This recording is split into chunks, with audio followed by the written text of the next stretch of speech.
안녕하세요. 저는 지금 최고의 남편을 만나 슬아의 딸 둘을 둔 여자입니다. 남자 주인공이 마마보이인 드라마를 보다 문득 오래전 일이 생각나서 이렇게 글을 써보게 되었습니다. 저는 사실 현재 딸을 낳고 살고 있는 지금의 남편과의 결혼이 처음은 아니에요.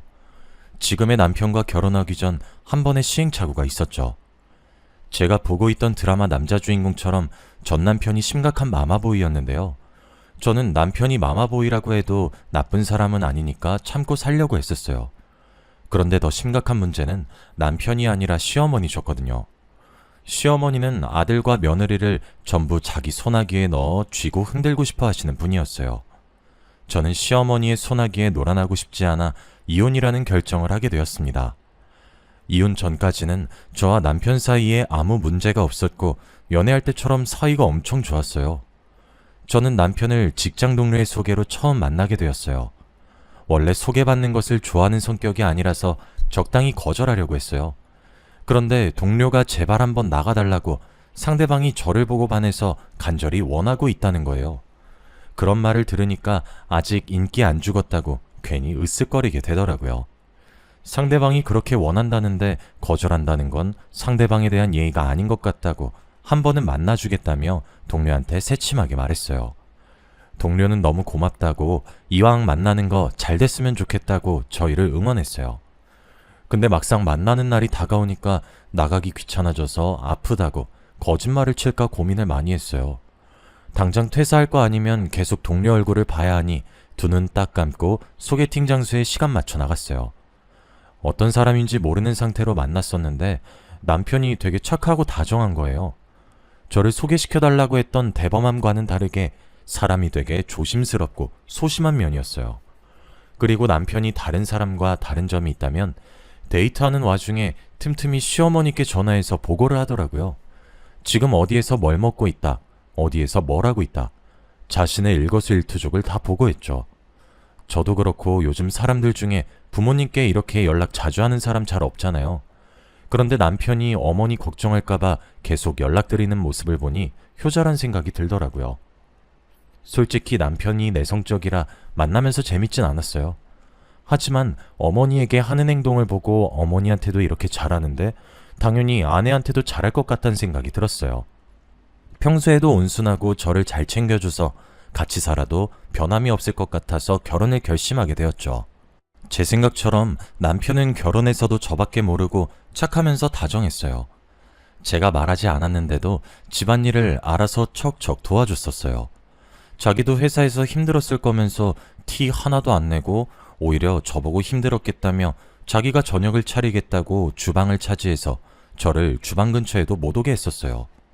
성격이면 성격, 집안일이면 집안일, 정말 어디 하나 나무랄 데가 없었죠.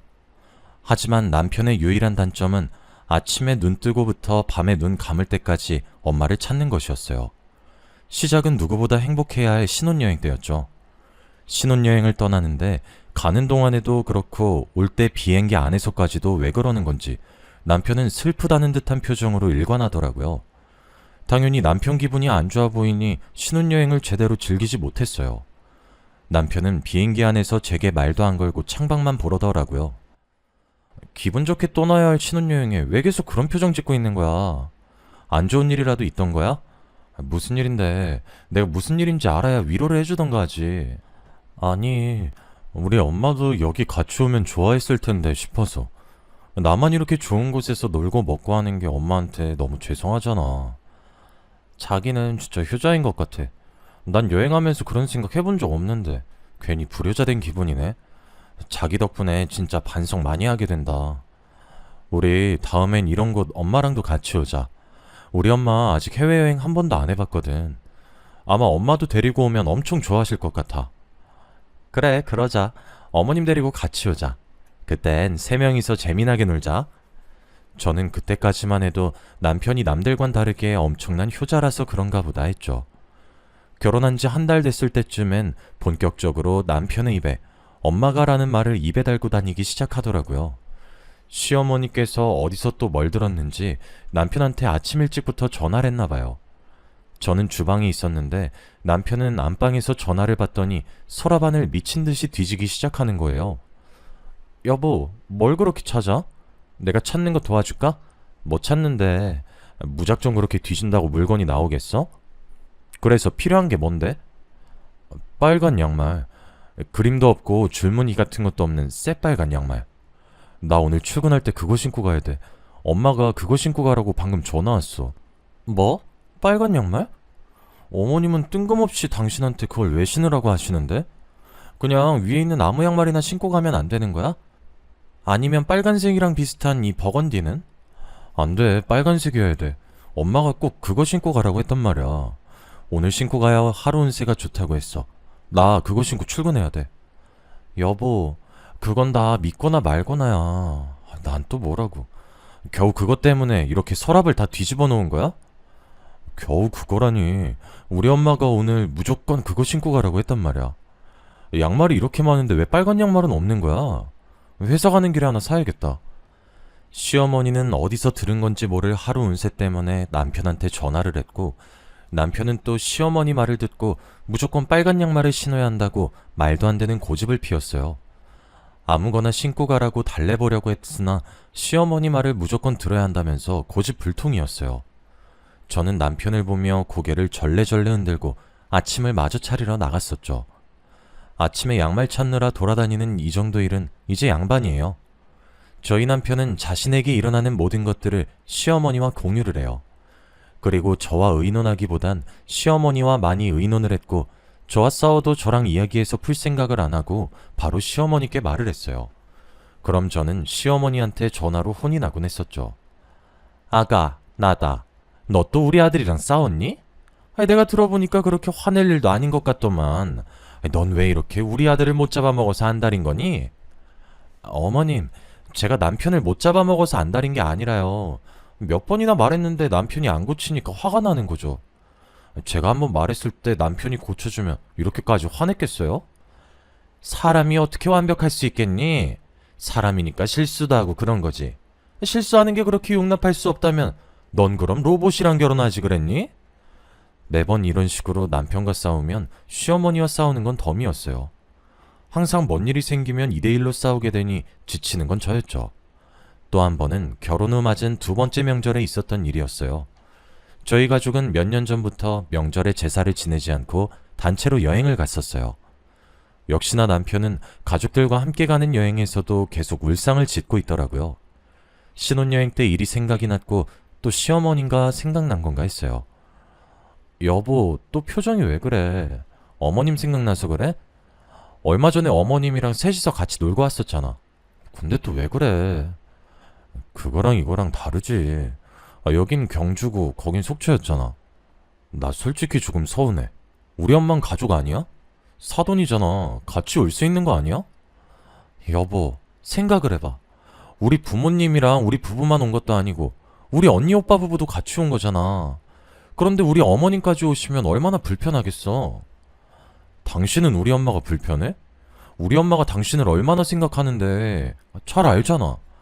근데 당신이 어떻게 그렇게 말할 수가 있어? 그동안 우리 엄마를 불편하게 생각했던 거야? 그런 게 아니잖아. 내가 아니라 다른 식구들이 불편해한단 말이었어. 같이 놀면서 친해지면 되잖아. 우리 가족이 많은 것도 아니고 겨우 어머니 한 분뿐인데. 지금 어머니 혼자서 얼마나 외롭겠어. 당신은 그런 생각 안 했어? 그렇겠네. 어머니 많이 외로우시겠네. 그렇지만 우리 결혼하기 전부터 우리 집안이 명절 보내는 방식이고, 따지고 보면 우리 언니 오빠 부부도 시댁 식구 처가 식구 안 데리고 오잖아. 우리도 똑같은 거야. 제가 그날 저희 가족들 보는 앞에서 찡찡거리는 남편을 얼마나 달랬는지 몰라요. 한두 살 먹은 어린애도 아니고 입이 오리마냥 나와서는 시어머니 안 모셔왔다고 따지는데 가족들 보기 얼마나 창피했는지 몰라요. 덕분에 가족들도 저희 남편 눈치 보느라 제대로 즐기지도 못하고 저는 가족과 남편 둘 다 눈치를 봐야 했어요. 저는 그날을 기점으로 더 이상 남편이 단순히 시어머니 생각을 많이 하는 효자 아들이 아니라 정도가 다소 지나친 마마보이라고 생각을 했어요. 시어머니는 남편이 자기 말이라면 찍소리도 못한다는 걸 알고 그 점을 정말 잘 이용했었어요. 한 번은 시어머니께서 저녁 식사를 같이 하자고 하시는 거예요. 저는 중요한 미팅 때문에 못 간다고 다른 날 잡아달라고 말씀을 드렸는데도 쓸데없는 고집을 부리시면서 오늘 당장 먹어야겠다고 하시더라고요. 저는 도저히 안 될 것 같아서 남편한테 저 빼고 먹으라고 연락을 했어요. 남편은 또 곧대로 제 말을 시어머니께 한 거예요. 잠깐 회의 자료 프린트하러 간 사이 남편한테 부재중이 5개나 와 있더라고요. 여보, 진짜 오늘 저녁 먹으러 뭐다? 우리 엄마 지금 화 많이 났어. 당신 빨리 오라고 소리 지르고 난리도 아니야. 저러다 쓰러지시겠어. 말했잖아. 오늘 중요한 회의 있다고. 당신도 회사 다니니까 알 거 아니야. 중요한 회의에 빠지면 어떻게 되는지. 당신 잘 알면서 왜 그래? 당신은 우리 엄마보다 회사가 더 중요해? 엄마 지금 며느리한테 무시당한다고 인생 헛살았다면서 난리야. 전화 잠시 나한테 줘봐라. 얘, 너 지금 저녁 시간이 다 됐는데 안 오고 뭐하냐? 시애미를 무시해도 유분수지. 매일 저녁 먹자고 하는 것도 아니고 이번에 한 번 먹자고 했는데 시애미를 물 먹여? 어머님, 제가 언제 어머님을 무시했다고 그러세요. 저 어머님 무시한 적 없어요. 저도 지금 엄청 중요한 일 때문에 빠질 수가 없어서 그래요. 진짜 죄송해요. 그래, 너는 우리보다 회사가 중요한가 보구나. 그래, 그럼 우리 신경 쓰지 말고 하던 일 마저 보거라. 시어머니는 자기 할 말만 하고 전화를 끊어버리셨고 저는 회의를 마치고 집으로 들어갔어요. 집에 갔더니 현관문 앞에 가방 3개가 나와 있더라고요. 비밀번호를 입력하려는데 계속 틀린 비밀번호라고 뜨는 거예요. 저는 남편한테 전화를 걸었고 남편은 전화를 안 받더라고요. 누가 이기나 해보자는 심정으로 받을 때까지 계속 걸었어요. 거짓말 안 하고 전화를 20번 정도 했을 때 남편이 난처한 목소리로 전화를 받더라고요. 당신 지금 뭐 하자는 거야? 전화 왜 안 받았어? 당신 지금 집에 있지? 집 비밀번호 왜 바꿨어? 앞에 나와 있는 짐들은 또 뭐고? 그거 당신 짐이야. 엄마가 당신 집에 들어오지 말래. 비밀번호도 엄마가 바꾸라고 시켰어. 엄마 화 풀릴 때까지만 친정에 좀 가 있어. 며칠간 집에 안 들어가시겠대. 아니, 나도 이 집 살 때 돈 보태서 집주인인데 지금 집주인인 나를 쫓아내겠다고? 이게 무슨 말이야. 당장 문 열어. 문 안 열어?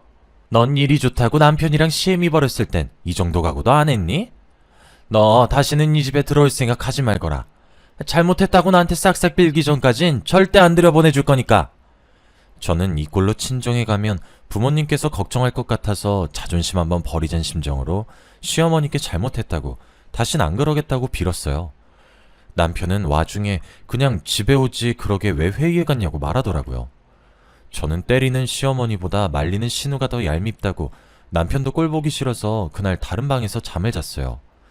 그 뒤로 시어머니께서는 매번 제 행동에 자기 마음에 안 들면 남편을 불렀어요. 남편 앞에서 쓰러지는 신용도 하고 골골거리며 다 죽어가는 신용도 했죠. 그러면 남편은 또 시어머니 말을 듣고 제가 잘못한 거니까 빌라고 하거나 시어머니가 하자는 대로 해달라고 하죠. 언제까지 시어머니 뒷공문이나 졸졸 따라다니고 있을 건지 정말 한심했어요. 그래도 남편이 마마보이라서 그렇지 사람은 워낙 착해서 이혼 생각을 해본 적은 없었어요. 이런 말 하면 안 되는 걸 알지만 막말로 시어머니보다는 저희가 더 오래 살 것 아니에요?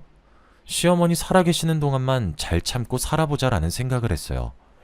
제가 참는 동안 시어머니는 사는 날까지 열심히 며느리를 괴롭혀보자라는 생각을 하셨는지 다방면으로 저를 열심히 괴롭히셨어요. 저희 가족이 명절에 놀러 간다는 걸 알고 제가 노는 꼴을 못 보시겠는지 명절에 저희 집에 보내지 않으시려고 어떻게든 용을 쓰세요. 보통 명절 당일 낮에 친정으로 향하는데 아침부터 머리에 천으로 된 흰띠 같은 걸 두르고 곧 죽는 사람처럼 앓는 소리를 그렇게 내세요. 저는 시어머니께서 연기를 하신다는 것을 알고 무시한 채 친정에 갈 준비를 하려고 하면 옆에서 남편이 난리를 치기 시작하죠. 우리 엄마가 아파서 이렇게 앓고 계시는데 당신은 지금 처가갈 준비라는 거야? 사람이 어떻게 그래? 아무리 우리 엄마가 미워도 이러는 건 아니지. 여보, 도대체 언제까지 어머니 연기에 속을 건데 지금 어머님 연기 중인 거 모르겠어? 매번 어떻게 명절 때마다 저렇게 아프신지 신기하지 않아? 전날은 괜찮다가 꼭 친정 갈 시간에 이러시잖아. 당연히 그러시겠지. 어제 명절 음식 만드느라 얼마나 힘드셨겠어. 어제 그 고생했으니 오늘 몸살 나는 게 맞지. 말은 똑바로 하자. 고생은 내가 다 했어. 명절 음식 내가 다 했다고. 어머님 하신 거 하나도 없으셔. 게다가 식구가 많은 것도 아니고 우리 셋밖에 없어서 음식을 다른 집보다 많이 하지도 않았어. 아유, 시애민 이렇게 아파 죽는데 며느리 나보고 꾀병이라고 하네. 아이고, 인생 엇살았어. 내가 죽어야지. 이렇게 살 바에 콱 죽어버려야지. 엄마, 그게 무슨 말이야. 엄마가 죽긴 왜 죽어. 그런 말 하지 마. 당신 진짜 너무한 거 아니야? 누가 더 일을 많이 했든 지금 엄마 아프잖아. 그럼 당신이 어머님 보고 있어. 난 친정 갈 테니까. 나는 어머님이 연기하는 거 넘어갈 정도로 순진한 사람 아니야. 저는 시어머니께서 연기를 하든 말든 남편을 시댁에 두고 혼자서 친정으로 향했어요. 가는 동안에 전화폭탄이길래 명절이 끝날 때까지 안 킬 생각을 하고 전화를 아예 꺼버렸어요. 그랬더니 남편이 시어머니는 어쩌고 친정까지 저를 찾아온 거예요.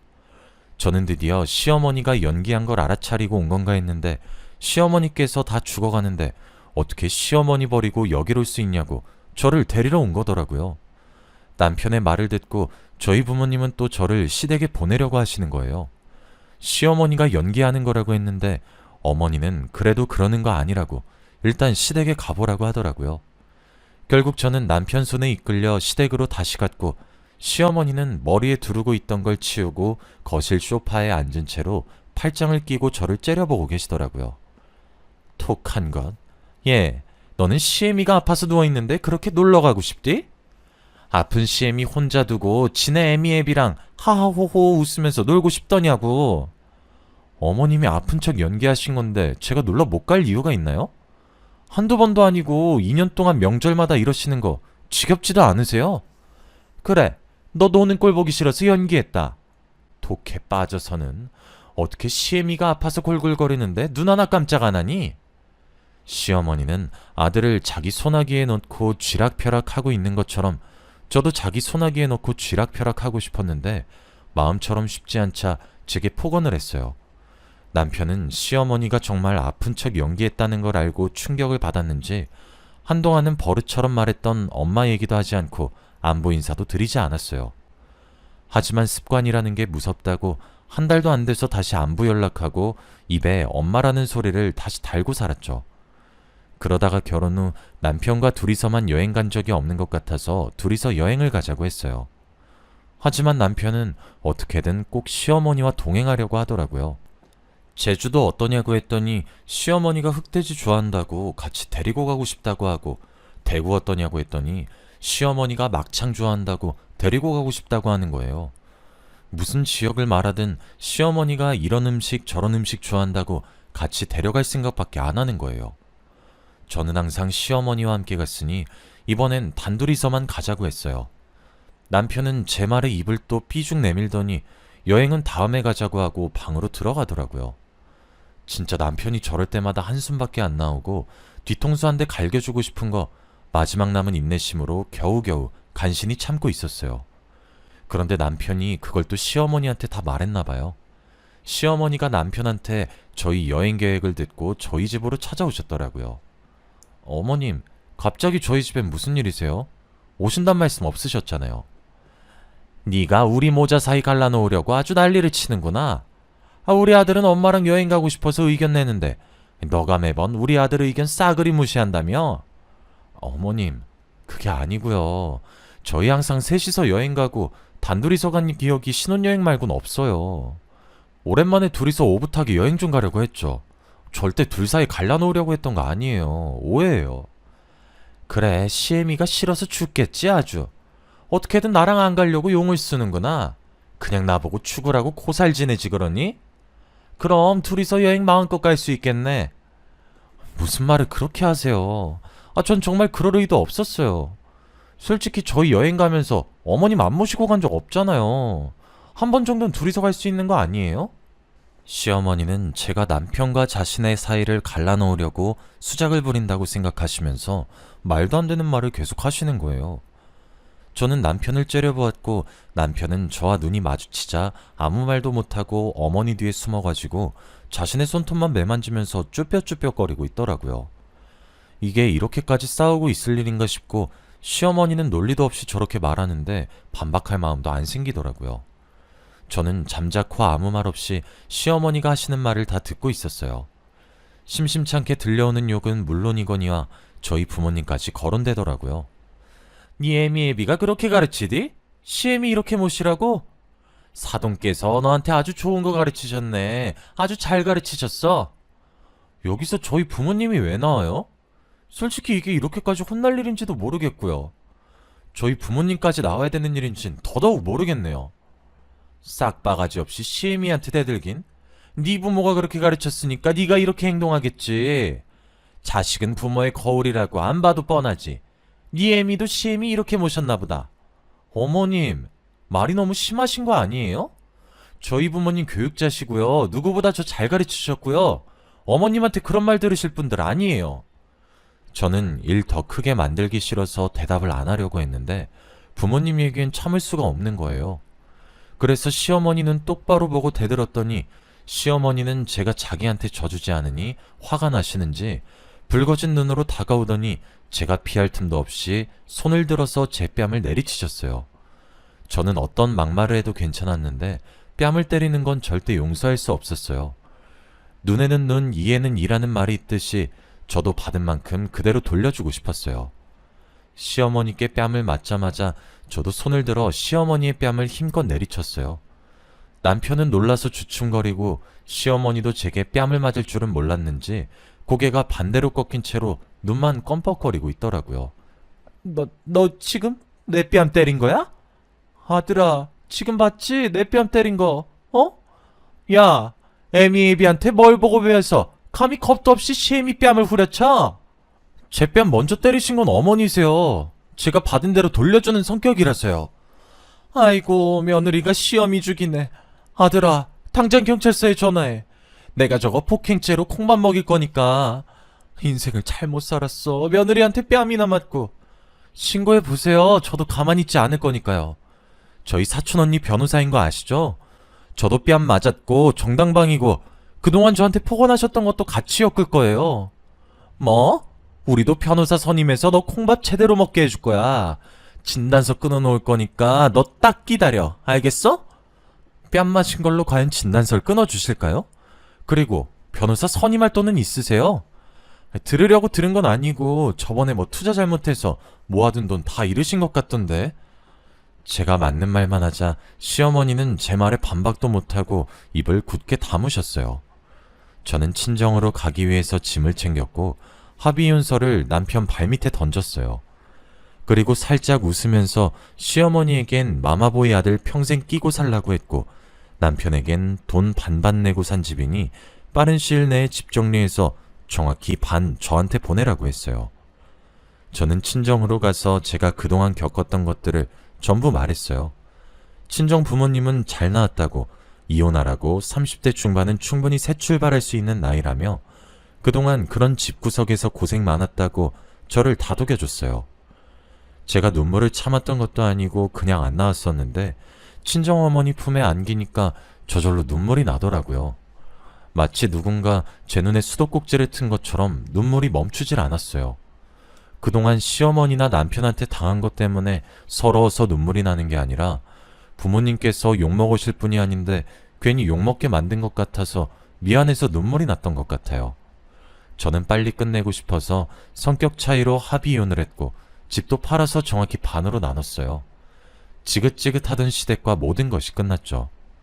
결혼은 힘든데 이혼은 뭐가 그리도 쉬운지, 막상 이혼하고 나니까 진짜 이게 끝인지 확실히 이혼한 게 맞는지 어안이 벙벙하더라고요.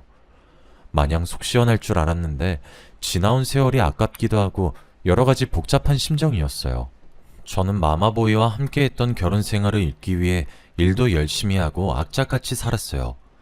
덕분에 초고속 승진도 했고 더 좋은 조건으로 다른 회사에 스카웃되어 이직을 하게 됐죠. 저는 이혼한 뒤로는 계속해서 승승장구했어요.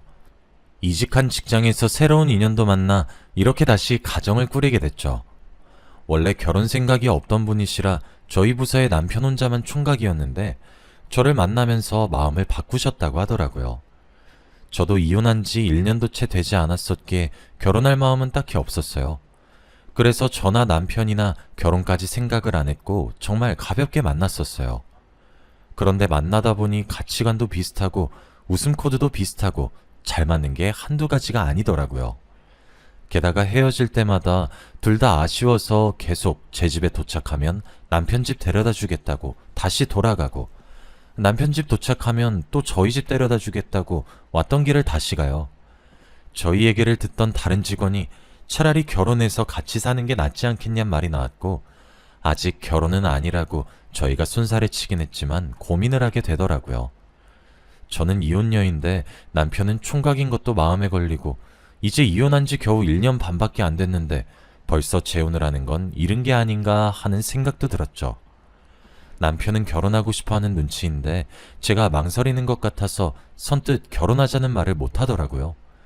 결혼을 한번 해보니까 지금의 남편이 전 남편보다 안 좋고 못 믿어서가 아니라 결혼이라는 게 쉽게 결정할 게 아니라는 걸 알게 돼서 더 겁이 났어요. 한참을 고민하다가 우직하게 아무 말 없이 기다려주는 이 남자와는 뭘 해도 될 것 같다는 생각에 결혼을 결심하게 됐고, 제가 먼저 남편에게 결혼하자고 했죠. 어쩌다 보니 진지하고 무거운 분위기가 잡혀서 남편은 괜히 왜 여자가 먼저 청혼하냐고 못 들은 걸로 하겠다면서 다음에 자신이 완벽하게 준비해서 프로포즈 하겠다고 하더라고요. 저는 단순히 웃고 넘기는 장난인 줄 알았는데 정말 눈물 콧물 다 흘릴 만큼 감동적인 프로포즈를 해줬어요. 남편이 제게 해줬던 프로포즈를 녹화했었는데 아직도 가끔 그 영상을 돌려보곤 해요. 지금 남편은 정말 한결같이 저와 아이들을 잘 챙겨줘요. 한 번 실패를 한 결혼이라 두 번째 결혼은 많이 걱정했었는데 걱정했던 게 무색할 만큼 잘 지내고 있어요. 앞으로도 저희 네 가족 지금처럼만 알콩달콩 행복하게 살았으면 좋겠어요. 저의 긴 이야기는 여기까지예요.